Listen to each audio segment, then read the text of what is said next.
www.attableek.com, the reviver of Iman.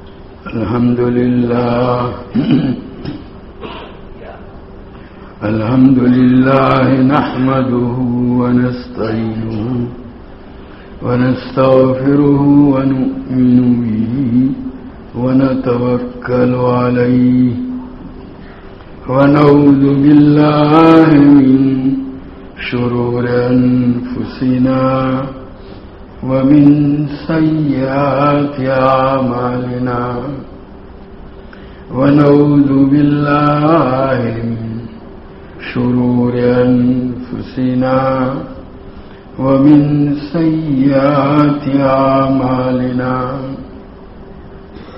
من يهده الله فلا مضل له ومن يضلله فلا هادي له ونشهد أن لا إله إلا الله وحده لا شريك له ونشهد أن سيدنا ومولانا محمدا عبده ورسوله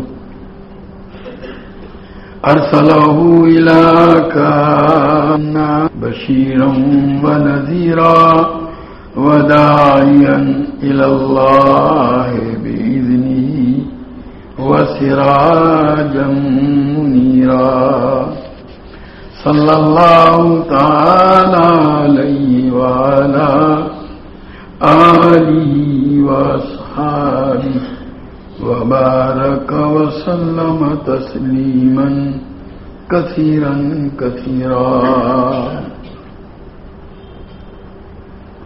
أما بعد، باب سكرات الموت.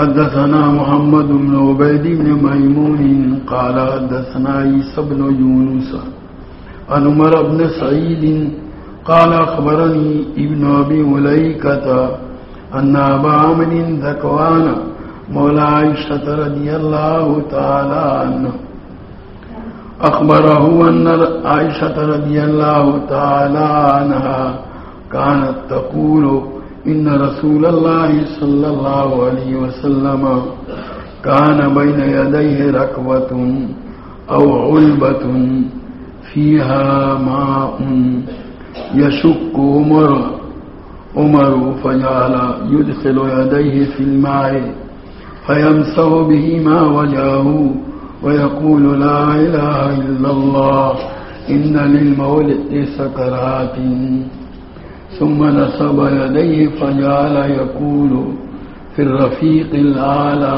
حتى قبض ومالت يده.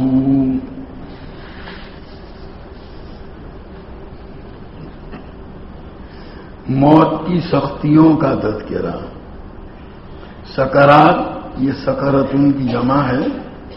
سکر کا معنی ہے ایسی سختی جو آدمی کے ہوش و حواس کو اڑا دے، عقل اور شعور کو معوف کر دے.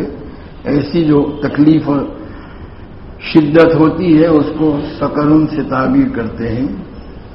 موت کے وقت جب روح آدمی کی قبض ہوتی ہے تو آدمی کو بڑی شدت اور سختی کا احساس ہوتا ہے. حضرت جابر رضی اللہ تعالیٰ عنہ کی روایت ہے غالباً مصنف ابن ابی شیبہ میں کہ بنو اسرائیل کی ایک جماعت قبرستان میں آئی، 2 رکعت نماز پڑھ کر اللہ تبارک تعالیٰ سے دعا کی کہ کوئی مردہ ہمیں موت کے بارے میں بتلائے۔ چنانچہ ان کی دعا قبول ہوئی۔ ایک مردے نے قبر میں سے سر نکالا اور کہا کہ مجھے مرے ہوئے 100 برس گزر گئے ہیں، لیکن موت کی کڑواہٹ آج تک میں محسوس کر رہا ہوں۔ حلیت الاولیاء میں حضرت واصلہ کی ایک مرفوع روایت ہے کہ نبی کریم صلی اللہ علیہ وسلم نے ارشاد فرمایا، والذی نفسی بیدہ لمعاینۃ ملک الموت اشد من 1000 ضربۃ بالسیف۔ قسم اس ذات کی جس کی قبضہ قدرت میں میری جان ہے، ملک الموت یعنی موت کے فرشتے کا مشاہدہ، یعنی جب وہ آتا ہے روح قبضہ کرنے کے لیے اور مرنے والا جب اس کو دیکھتا ہے تو اس وقت اس کو جو تکلیف ہوتی ہے، 1000 تلواروں کے وار اس کو کیے جائیں، اس سے اتنی تکلیف نہیں ہوتی جتنی اس سے ہوتی۔ تو بہرحال یہ موت کی یہ سختی ایک حقیقت ہے، وہ ہوتی اسی کو بتلانے کے لیے یہاں باب قائم کیا ہے۔ خود نبی کریم صلی اللہ تعالی علیہ وسلم کو بھی اپنے مرض الوفات میں اس کا احساس ہوا۔ حضرت عائشہ رضی اللہ تعالی عنہ کی یہ روایت یہاں بتلائی جا رہی ہے۔ اس سے معلوم ہوا کہ کوئی آدمی نیک ہو تو ضروری نہیں ہے کہ اس کو موت کی شدت کا احساس نہ ہو، یہ اس کے لیے لازم نہیں ہے۔ خود نبی کریم صلی اللہ تعالی علیہ وسلم کو موت کی شدت کے ساتھ احساس ہوا۔ یہ روایت ابھی پیش کی جا رہی ہے۔ اسی لیے حضرت عائشہ رضی اللہ تعالی عنہ کا ارشاد بخاری شریف ہی میں ایک اور جگہ پر ہے، لا اغبط احدا بموت بہون موت احد۔ کسی کی موت کی آسانی کو دیکھ کر مجھے رشک نہیں آتا نبی کریم صلی اللہ علیہ وسلم کی ان سختیوں کی وجہ سے جو میں نے دیکھی تھی موت کے وقت۔ چنانچہ یہاں حضرت عائشہ رضی اللہ تعالیٰ عنہ کے آزاد کردہ غلام ابو عمر ذکوان فرماتے ہیں، حضرت عائشہ رضی اللہ تعالیٰ عنہ فرماتی تھی کہ نبی کریم صلی اللہ تعالیٰ علیہ وسلم کے سامنے ایک پانی کا برتن تھا، رکوۃ، چمڑے کا برتن ہوا کرتا تھا جس میں پانی لوگ لے کر پیا کرتے تھے پیالے کی طرح۔ مشکیزے کا اوپر کا جو منہ ہوتا ہے اس کو کاٹ کے بھی اس کو بنایا کرتے تھے۔ اور علبتن جو ہے وہ لکڑی کے برتن کو کہتے ہیں جس میں پانی پیا جاتا ہے۔ وہ لوگ پانی پینے کے لیے انہی دونوں برتنوں کو عام طور پر استعمال کرتے تھے، جیسے ہم گلاس استعمال کرتے ہیں۔ تو آپ کے سامنے نبی کریم صلی اللہ علیہ وسلم کے سامنے مرض الوفات کے وقت چمڑے کا ایک برتن تھا یا لکڑی کا برتن تھا، فیہا ماء، اس میں پانی تھا۔ راوی یہ حدیث جو ہے یہ عمر ابن سعید جو اس کو ابن ابی ملیکہ کے حوالے سے نقل کر رہے ہیں، ان کو تردد ہے یہ لفظ رکوتن ہے یا علبتن ہے۔ فجعل يدخل يديه في الماء، تو نبی کریم صلی اللہ تعالی علیہ وسلم اپنی اس آخری بیماری میں اپنے دونوں ہاتھ مبارک کو پانی کے اندر داخل کرتے تھے اور گویا اس پر جب جو تری آ جاتی تھی فَيَمْسَحُ بِهِمَا وَجْهَهُ، اور اس تری کو کے ذریعے سے اپنے چہرے انور کو آپ پوچھتے تھے، آپ کے اوپر اپنے چہرے انور پر وہ پانی گویا آپ پھر ملتے تھے، لگاتے تھے، اور ساتھ ہی یہ بھی ارشاد فرماتے تھے لا الہ الا اللہ ان للموت سکرات، اللہ کے علاوہ کوئی عبادت کے لائق نہیں، موت کی سختیاں ہیں۔ بہرحال موت کی سختیاں ایک حقیقت ہے اور وہ آدمی کو پیش آتی ہیں، کسی کو اگر آسانی ہو جائے تو بات دوسری ہے، لیکن عموماً یہ کوئی ضروری نہیں ہے۔ جیسے کوئی نیک آدمی ہو تو ضروری نہیں ہے کہ اس کی روزی کشادہ ہی ہو، پیسوں کی ریل چھیل اس کے پاس ہو، نہیں، کوئی جو ہے فقر و فاقہ بھی ہوتا ہے، بلکہ عام طور پر یہی ہوتا ہے۔ تو جیسے وہ کسی کی روزی کا کشادہ یا تنگ ہونا یہ نیکی یا بدی کے اوپر موقوف نہیں، اللہ کا ایک فیصلہ ہے۔ اسی طرح یہ بھی اس کو گویا اس سے نہیں جوڑا جائے گا. اور ثم نصب یدیہ، پھر اخیر میں نبی کریم صلی اللہ علیہ وسلم نے اپنے دست مبارک کو اٹھایا، یوں اونچا کیا. فجعل یقول، اور ہاتھ اٹھا کر کے، بعض روایتوں میں انگلی کا بھی تذکرہ ہے کہ یہ انگلی اٹھائی، اور فرمانے لگے پھر رفیق الاعلی، کہ ان رفقا کے ساتھ جو ملأ اعلیٰ کے اندر ہے، جو قرآن کے اندر ہے، من النبیین والصدیقین والشہداء والصالحین وحسن اولئک رفیقا، جو بڑے اچھے، ان کا ساتھ، ان کی رفاقت بڑی اچھی ہے، تو ان کی طرف اشارہ ہے. یا بعض لوگ کہتے ہیں رفیق اعلیٰ سے مراد اللہ تبارک تعالیٰ کی ذات عالی کی طرف اشارہ ہے. تو گویا یہ فرمایا، اور پھر حتیٰ قبضہ، یہاں تک کہ آپ کی روح قبضہ کر لی گئی، اور آپ نے جو اپنا ہاتھ اٹھایا تھا وہ نیچے گر گیا. اور جیسا کہ پہلے آیا تھا کہ یہ پھر رفیق الاعلیٰ، حضرت عائشہ رضی اللہ تعالیٰ عنہ کی روایت اگلے باب کے اندر گزر چکی، جس میں وہ فرماتی ہیں کہ نبی کریم صلی اللہ تعالیٰ علیہ وسلم اپنی حیات طیبہ میں ایک بات ارشاد فرمایا کرتے تھے کہ کسی بھی نبی کی موت کا جب وقت قریب آتا ہے تو اللہ تبارک و تعالیٰ اس کے پاس فرشتہ بھیج کر اس کو دنیا کے اندر رہنے یا آخرت کی طرف جانے کے سلسلے میں اختیار دیتے ہیں. اس کو گویا پوچھا جاتا ہے یہاں رہنا ہے کہ وہاں آنا ہے. اور جس وقت یہ سوال ہوتا ہے اس وقت ان کو جنت کے، ان کا وہ مقام جو جنت کے اندر ہوتا ہے وہ دکھلایا جاتا ہے. تو ظاہر اس مقام کو دیکھنے کے بعد کون ہے جو یہ کہے گا کہ یہاں رہنا ہے؟ وہ یہی جواب دیتے ہیں کہ ہم کو وہاں جانا ہے. حضرت عائشہ رضی اللہ تعالیٰ عنہ فرماتی وہ اختیار دیا جاتا ہے. یہ ایک اعزاز ہے اللہ تعالیٰ نا. موت کا فرشتہ تو کسی کی کوئی رعایت کرتا ہوتا نہیں ہے، لیکن حضرات انبیاء علیہ السلام کی طرف کے ساتھ اللہ تبارک تعالیٰ کی طرف سے ایک گویا مخصوص سلوک اعزازی طور پر یہ کیا جاتا ہے. موت کا وقت تو مقرر ہی ہے، اس وقت ہی موت تو آئے گی، مگر اللہ تعالیٰ کی طرف سے ان کے مقام نبوت کا لحاظ کرتے ہوئے ان کا یہ اعزاز ہوتا ہے. ان سے پوچھا جاتا ہے، اور جب وہ ہاں کہتے ہیں اس کے بعد ان کی روح قبض ہوتی ہے. وہ قبض ہوتی ہے اپنے وقت پر ہی، وہ ہاں ہی کہیں گے جب ان کی روح کی قبض ہونے کا وقت آئے گا. تو حضرت موسیٰ اللہ نبینا علیہ الصلوۃ والسلام کے پاس ملک الموت پہنچے روح لینے کے لیے، تو انہوں نے تماچا مار دیا. وہ انسانی شکل میں تھے، تماچا مار دیا، ان کی آنکھ پھوٹ گئی. باری تعالیٰ کے پاس آ کر کے عرض کیا کہ باری تعالیٰ آپ نے کیسے آدمی کے پاس مجھے بھیج دیا؟ وہ تو مرنا نہیں چاہتے. تو کہا جاؤ ان سے کہو کہ تم کو دنیا میں رہنا ہو تو جو ہے جانور کی پیٹھ کے اوپر ہاتھ رکھو، تمہارے ہاتھ کے نیچے جتنے بھی بال آئیں گے اتنے سال مزید دنیا کے اندر رہنے کی تم کو کوئی اجازت مل جائے گی. تو حضرت موسیٰ علیہ السلام سے کہا گیا، پوچھا انہوں نے کہ اس کے بعد؟ تو اس کے بعد تو موت ہے. جب اس کے بعد موت ہے تو ابھی لے لیجیے. وہ تو وقت جو مقرر تھا اسی وقت مقررہ پر گویا قدرت کے ایسے انتظامات ہوتے ہیں. تو بہرحال حضرت عائشہ رضی اللہ تعالیٰ عنہ فرماتی ہیں کہ حضور صلی اللہ علیہ وسلم میرے آپ کا سر مبارک میری گود کے اندر تھا اور میرے سینے کے پاس، پیٹھ مبارک کی طرف سے مجھ سے آپ صلی اللہ علیہ وسلم سہارا لیے ہوئے تھے، اور آپ نے جو ہے اپنی آنکھوں کو جو ہے چھت کی طرف گاڑ لیا. گویا بہت آنکھیں جمع کر کے دیکھ رہے ہیں، اور ہاتھ اٹھایا اور اللہم الرفیق الاعلیٰ. تو کہ میں سمجھ گئی کہ گویا یہ اسی سوال کا جواب ہے جو آپ نے فرمایا تھا کہ موت سے پہلے پوچھا جاتا ہے دنیا میں رہنا ہے. تو گویا آپ فرما رہے ہیں کہ رفیق اعلیٰ میں جانا ہے.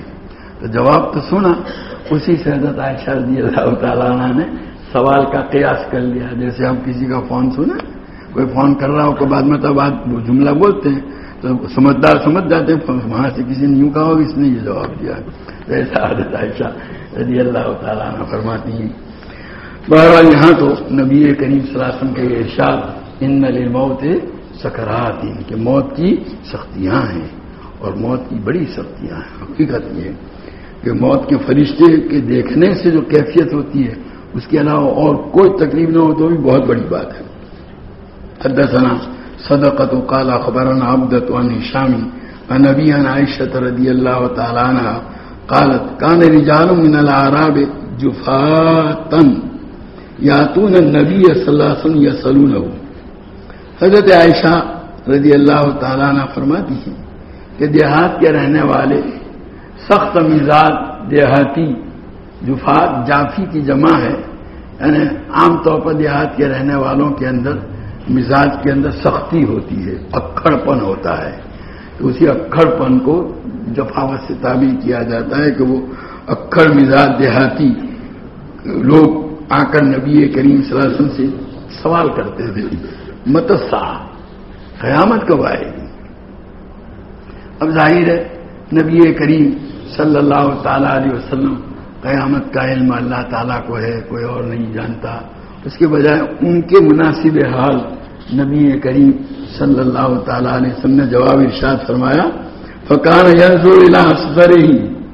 وہ آنے والے جو ہوا کرتے تھے ان میں جو عمر میں سب سے چھوٹا آنے والے مجمع میں جو سب سے کم عمر ہوتا تھا اس کو دیکھ کر فرماتے تھے کہ اگر یہ زندہ رہا، یعنی یہ اپنی عمر طبعی کو پہنچا. عام طور پر انسانوں کو جتنی زندگی دی جاتی اتنی زندگی اگر اس نے پالی تو تمہاری قیامت تم پر قائم ہو جائے گی. مطلب کہ اس کی موت سے پہلے تم سب کیا ہو جاؤ گے، ختم ہو جاؤ گے.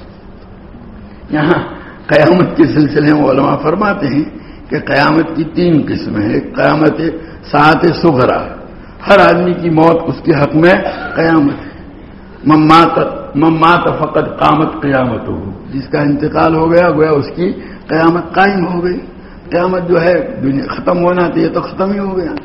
اور ایک قیامت وسطیٰ ہے، ساعت وسطیٰ، اور وہ یہ ہے کہ پوری ایک پیڑھی ختم ہو جائے. تو اب ظاہر ہے اس وقت دنیا کی روئے زمین پر جو لوگ زندہ ہیں ان زندہ لوگوں میں جو سب سے کم عمر ہے وہ اپنی عمر طبی کو پہنچے گا تو دوسرے اس سے اوپر والے تو اس سے پہلے ہی جا چکے ہوں گے. گویا ان کی قیامت قائم ہو جائے گی. اور ایک جو ہے قیامت کبریٰ، اصلی قیامت، وہ اپنے وقت پر آئے گی جس کا وقت اللہ کے علاوہ کوئی جانتا نہیں ہے. تو بہرحال تو وہ سوال کرتے تھے کہ قیامت کب آئے گی.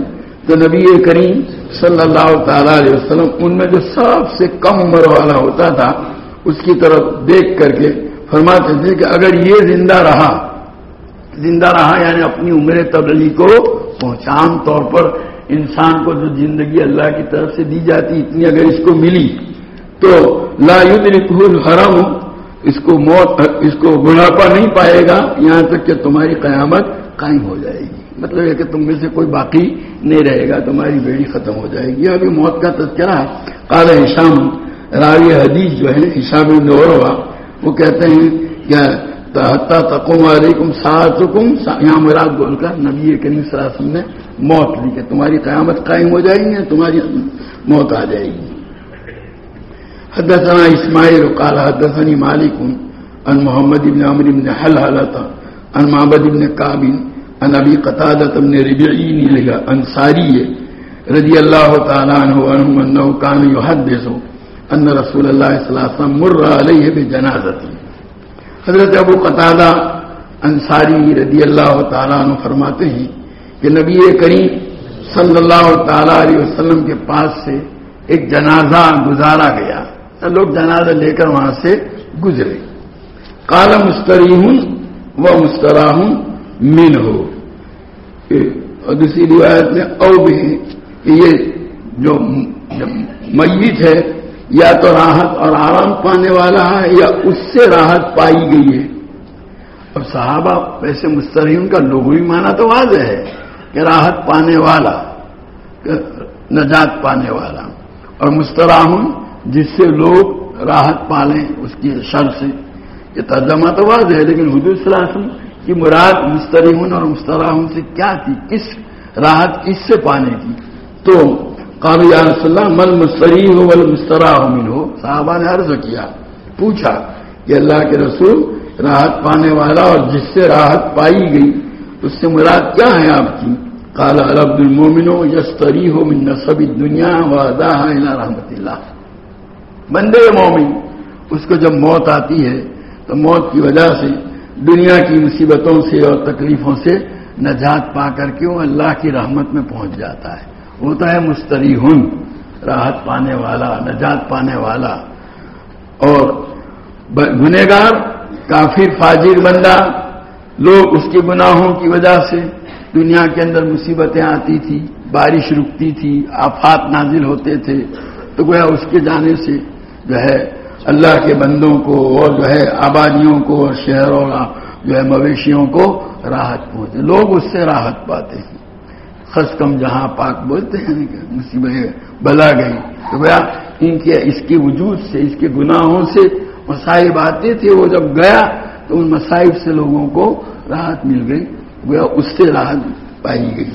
تو اسی کو کہتے ہیں کہ نبی کریم صلی اللہ علیہ وسلم فرمایا بندے مومن یہ راحت حاصل کرتا ہے دنیا کی تھکاوٹ اور مصیبتوں سے اور اس کی ایذاؤں سے، اور اللہ کی رحمت میں پہنچتا ہے موت کی وجہ سے.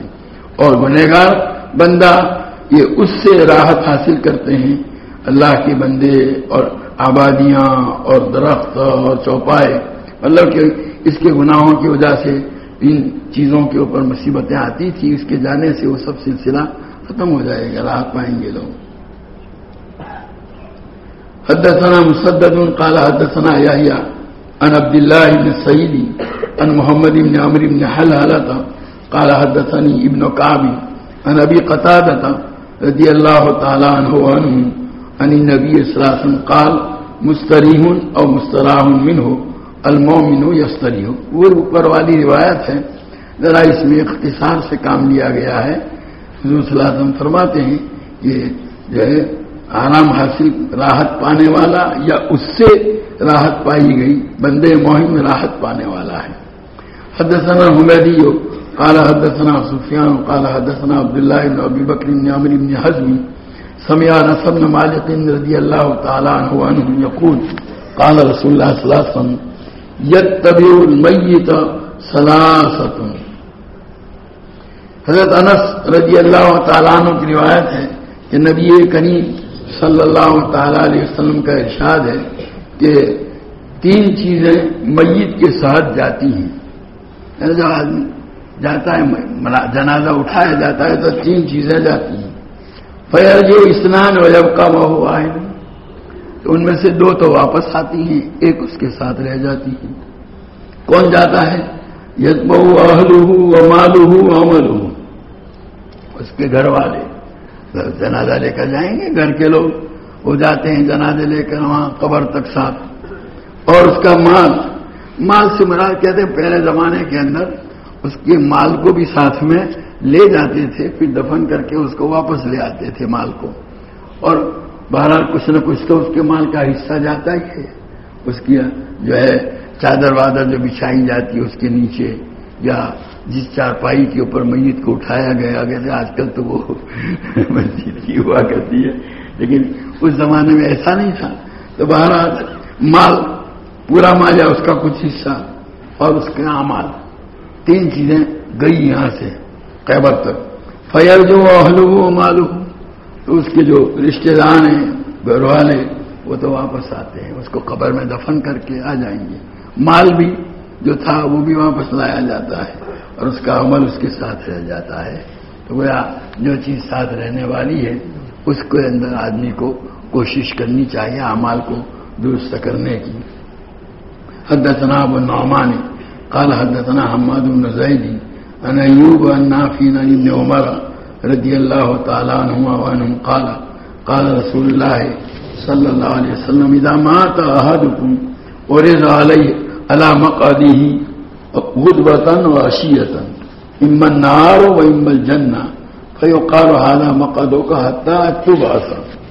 حضرت عبداللہ بن عمر رضی اللہ تعالی عنہما کی روایت ہے کہ نبی کریم صلی اللہ تعالی علیہ وسلم نے ارشاد فرمایا کہ جب تم میں سے کسی کا انتقال ہو جاتا ہے تو اس کو اس کا جو جنت یا جہنم میں ٹھکانہ ہے اس پر پیش کیا جاتا ہے.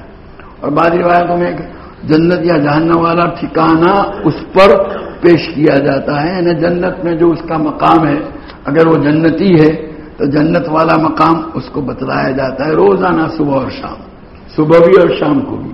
یعنی عالم برزخ میں، اس لیے کہ آدمی موت کے بعد ابھی قیامت تو قائم ہی نہیں ہوئی، قیامت جب قائم ہوگی اس کے بعد حشر اور پھر آخر دوسرے مراحل ہونے والے ہیں، وہاں تک کے لیے جو ہے اس کو انتظار کرنا ہے عالم برزخ کے اندر. یہ درمیانی واسطہ جو ہے اسی کو عالم برزخ سے تعبیر کیا جاتا ہے. تو یہ ویٹنگ روم ہے آخرت کے انتظار کے لیے. تو اس عالم برزخ میں صبح اور شام اس کا وہ ٹھکانہ، جو اگر جنتی ہے تو جنت والا اور جہنمی ہے تو جہنم والا، اس کو بتلایا جاتا ہے اور کہا جاتا ہے ہذا مقعدو کا حتی تو بس، یہ تمہارا ٹھکانہ ہے. جب تم دوبارہ زندہ کیے جاؤ گے اس کے بعد تم کو یہیں جانا. اگر جنتی ہے تو جنت والا، وہ یہ چیز اس کے لیے مزید، اگر جنتی ہے تو مزید مسرت کا باعث ہوتی ہے، اور جہنمی ہے تو اس کے لیے تکلیف اور عذاب کا باعث ہوتی ہے. حدثنا علی بن الجعد قال اخبرنا شعبۃ عن الاعمش عن مجاہد عن عائشہ رضی اللہ تعالی عنہا وعنہم قالت قال النبی صلی اللہ علیہ وسلم لا تسبوا الاموات فانهم قد افضوا الى ما قدموا. یہ حضرت عائشہ رضی اللہ تعالی عنہا کی روایت ہے کہ جو جا چکے ہیں مرنے والوں کو برا بھلا مت کہو، یعنی جو مر چکے ہیں دنیا سے جا چکے، اب ان کا تذکرہ کر کے ان کی برائیاں بیان کرنے کی ضرورت نہیں ہے. کیوں؟ فَإِنَّهُمْ قَدْ أَفْضَوْا إِلَى مَا قَالُوا إِلَى مَا قَدَّمُوا. انہوں نے جو اعمال بھیجے ہیں برے اعمال ہیں، وہ اپنے برے اعمال تک کے پاس پہنچ گئے، ان کو بدلہ مل رہا ہے. آپ اپنی زبانوں کو کائے کو ملوث کرتے ہو ان کا تذکرہ کر کے برائی کے ساتھ؟ ان کا آپ برائی کے ساتھ تذکرہ کرنے کی ضرورت نہیں ہے. اپنی برائیوں کا بدلہ وہ پا رہے ہیں، اس لیے ان کے برائیوں کا تذکرہ کرنے سے زبان کو روکنا چاہیے. بعض روایتوں میں یہ بھی ہے کہ اس کی وجہ سے جو ان کے زندہ رشتہ دار ہیں ان کو تکلیف ہوتی ہے. ان کا تو کچھ نہیں، وہ تو گیا دنیا سے، لیکن اس کی جب برائی بیان کی جائے گی تو اس کے جو اعزا ہیں، اس کے بیٹے خاندان والے، ان کو تکلیف پہنچانا ہے. اور شریعت اس کی بھی اجازت دیتی نہیں ہے کہ کسی کو بلا وجہ تکلیف پہنچائی جائے. یعنی حضور صلی اللہ علیہ وسلم کے یہاں تو اتنا زیادہ اہتمام تھا. وہاں فتح مکہ والے واقعے میں ذکر کیا جاتا ہے کہ نبی کریم صلی اللہ علیہ وسلم نے مکہ فتح کرتے وقت 15 اشخاص کے متعلق اعلان کیا تھا کہ ان کو جو ہے پناہ نہیں ہے. تو ان میں سے حضرت اکرمہ رضی اللہ تعالیٰ عنہ تھے. حضرت اکرمہ رضی اللہ تعالیٰ عنہ ابو جہل کے بیٹے ہوتے ہیں، تو ان کے متعلق بھی حضور نے کہا تھا ان کے یہ بھی پناہ نہیں ہے. تو وہ تو بس مکہ فتح نہیں ہو رہا تھا، وہاں سے مکہ سے نکل گئے، چلے گئے وہاں یمن کی طرف. انہوں نے طے کر لیا کہ حبشہ چلا جاؤں گا، اور وہاں پہنچے باقاعدہ، اور وہاں جانے کے لیے کشتی پر سوار ہوئے. کشتی ابھی تو کنارے سے تھوڑی دور گئی تھی کہ وہ جو ہے طوفان کا شکار ہوئی، اور وہ لات اور عزا کو پکارنے لگے. تو کشتی والوں نے کہا بھائی یہاں لات عزا پکارو، کچھ وہ لات عزا کام آنے والے نہیں ہیں، ایک اللہ کو پکارو. کہ اگر ایک اللہ یہاں کام آتا ہے تو وہ وہاں جو ہے خشکی میں بھی وہی کام آئے گا. اگر مجھے اللہ نے بچا لیا تو میں اپنا ہاتھ محمد صلی اللہ علیہ وسلم کے ہاتھ میں دوں گا. یہ انہوں نے طے کیا.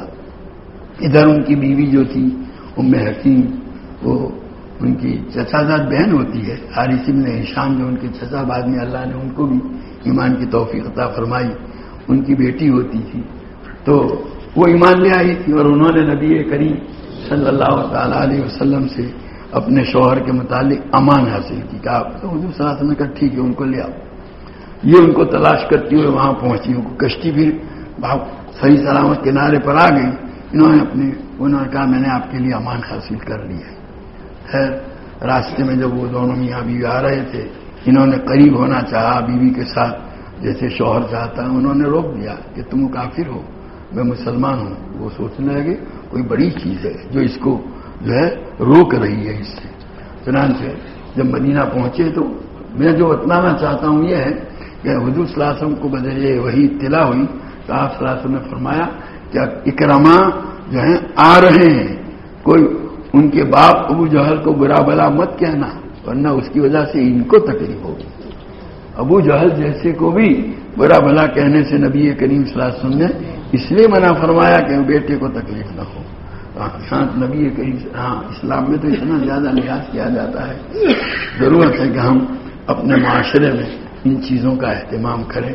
آج تو لوگ جو ہے مشرک کیا ہے، مسلمان جو ہیں ایمان والے ایمان کے ساتھ دنیا سے گئے ہیں، ان کو بھی بخشنے کا نام لیتے نہیں ہیں. اللہ تعالی ہم کو توفیق عطا فرمائے. سبحانک اللہم و بحمدک وتبارک اسمک وتعالی جدک ولا الہ غیرک. اللہم صلی وسلم وبارک علی سیدنا و مولانا محمد وعلی آل سیدنا و مولانا محمد کما تحب وترضى بعدد ما تحب وترضى. ربنا ظلمنا انفسنا وان لم تغفر لنا وترحمنا لنكونن من الخاسرين. ربنا آتنا في الدنيا حسنة وفي الآخرة حسنة وقنا عذاب النار. اے اللہ تو ہمارے گناہوں کو معاف فرما، ہماری خطاؤں سے درگزر فرما. تیری مرضیات پر تو ہم کو زیادہ سے زیادہ چلا کر تیری نامرضیات سے ہماری پوری حفاظت فرما. نبی کریم صلی اللہ تعالی علیہ وسلم کے طریقوں اور سنتوں کو اپنی زندگی کے ہر شعبے میں جاری کرنے اور اپنانے کی تو ہمیں توفیق و سعادت عطا فرما.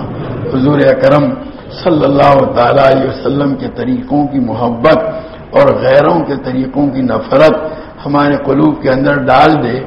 اللہ تمام رذائل سے ہم کو پاک اور صاف فرما کر محاسن اخلاق سے مزین فرما. تیری معرفت و محبت کے انوار سے ہمارے قلوب کو منور فرما. تیری یاد سے ہمارے دلوں کو آباد فرما. دوام ذکر و دوام طاعت کی ہمیں توفیق عطا فرما. تمام اعمال میں اخلاص، اتباع اور احتساب کی کیفیت نصیب فرما. ہمیں ہمارے اہل و عیال اور تمام متعلقین کو اے اللہ صحت، قوت، عافیت، سلامتی، دنیا آخرت کی بلائیوں سے مالا مال فرما. ہماری تمام ضرورتوں کی تو اپنے خزانے غیب سے کفالت فرما. ہمیں کسی کا محتاج و دستنگر نہ بنا. ہماری روزیوں میں برکت اور وسعت عطا فرما.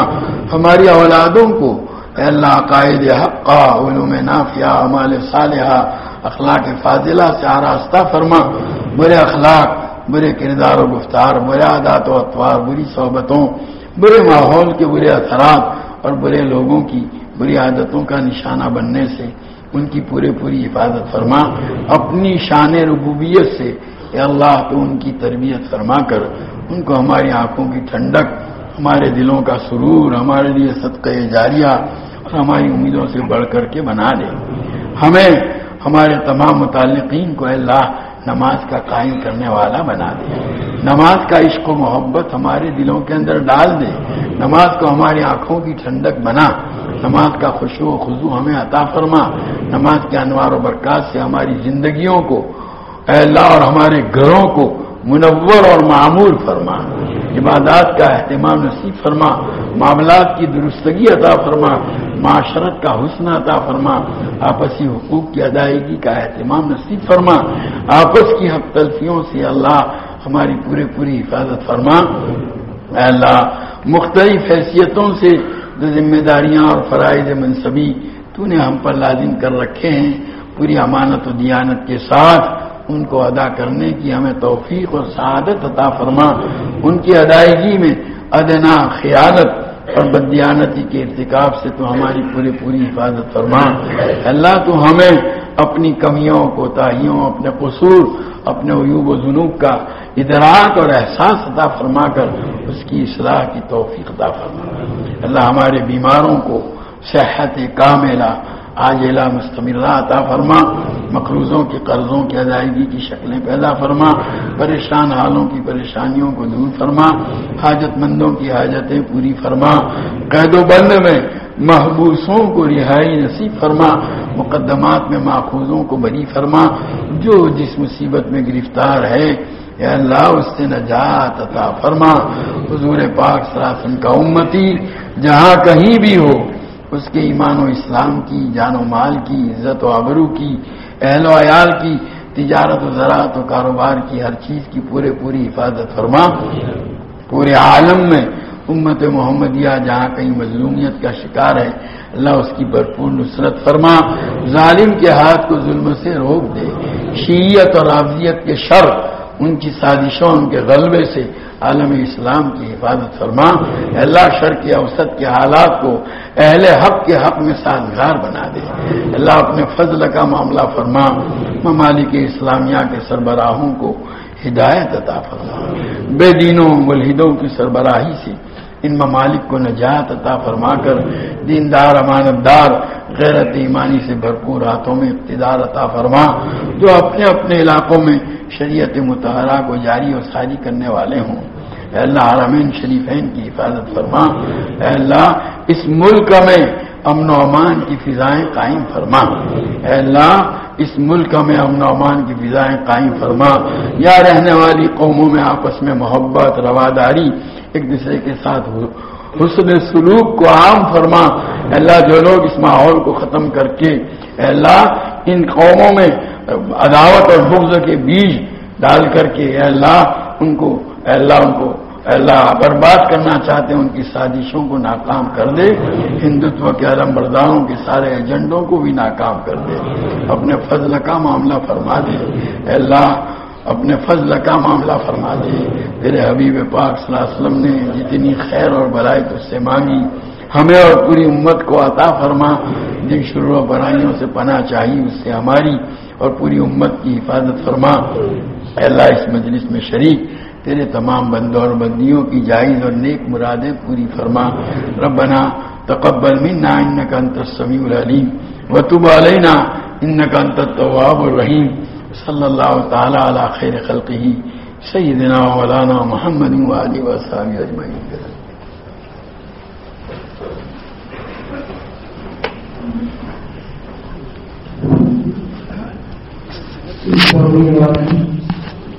امام 14 تاریخ کو جمعہ فرمائین کی طرف سے اور شب کے